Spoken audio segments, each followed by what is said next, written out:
Welcome to the channel. Today, we're diving into a handy new feature on Discord that will help you avoid those embarrassing moments of talking with your mic muted. That's right, we're talking about the mic muted reminder. So, let's get started with how to enable this useful reminder on your PC. First, make sure you have Discord open. If you haven't launched the app yet, go ahead and do so. Once you're logged in and looking at your Discord interface, you're ready for the next step. Now, look for the gear icon located in the bottom left corner. This is your user settings. Click on it to open up the options for your account.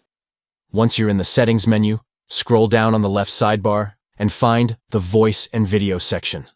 Click on it to access all the voice settings. As you look through the voice and video settings, it's time to scroll down further until you see the Voice Diagnostics section. This is where the magic happens. Here, you'll find a checkbox labeled Show a warning when Discord is not detecting audio from your mic. Go ahead and enable this option by clicking the toggle, and that's it. Now, whenever your microphone isn't picking up any sound, Discord will give you a friendly reminder, so you'll never be caught speaking to silence again. Thanks for watching. If you found this video helpful, don't forget to like and subscribe for more tips and tricks on Discord and other gaming platforms. Happy chatting.